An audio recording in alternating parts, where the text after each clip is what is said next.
À la primature, toujours largement évoquée, la question de la restructuration de la Poste-Banque, société anonyme. Cette question qui a d'ailleurs fait l'objet d'une séance de travail présidée par le chef du gouvernement, le professeur Daniel Onaondo. Il était question pour lui de donner des orientations pour développer les activités de cette institution financière. On retrouve David Essoumaïa. La restructuration de la Poste-Banque, société anonyme, une préoccupation majeure des hautes autorités gabonaises. Le sujet a constitué le point culminant de la séance de travail présidée par le Premier ministre chef du gouvernement, le professeur Daniel Onaondo, élargi aux ministres concernés par le dossier, ainsi que les responsables de cette institution financière.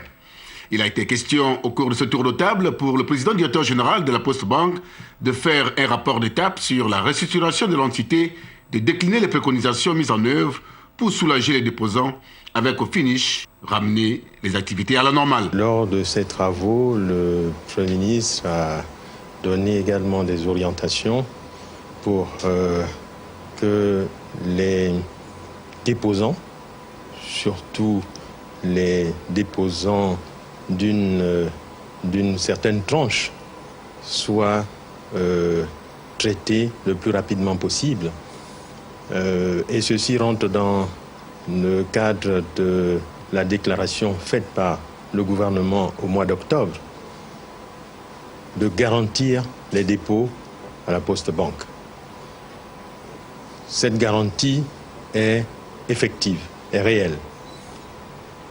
Ce que nous avons fait jusqu'aujourd'hui, c'est d'éviter des retraits de panique. C'est vrai que nous avons fixé des limites, mais tous les cas particuliers sont traités.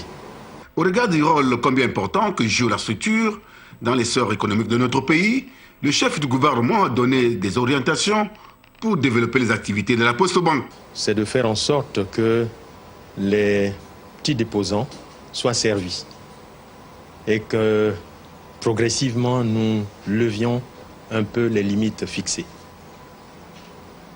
Deuxièmement, c'est que pour revenir à la normale, il faut respecter les ratios COBAC. Là également, le Premier ministre a donné des orientations pour voir comment les fonds propres de la banque peuvent être renforcés. La mise en place d'un système d'information désormais pour apprécier le risque, pour tenir une comptabilité fiable et accorder donc des prêts qui peuvent se rembourser parce qu'aujourd'hui, les prêts octroyés par la Poste-Banque sont gelés, sont en arriéré et très peu remboursent. Nous sommes obligés de passer au stade d'un recouvrement forcé. Il faut sécuriser l'outil de production. La Poste-Banque, société anonyme qui compte 53 agences sur l'ensemble du territoire national, est en proie aux difficultés de fonctionnement depuis plusieurs mois.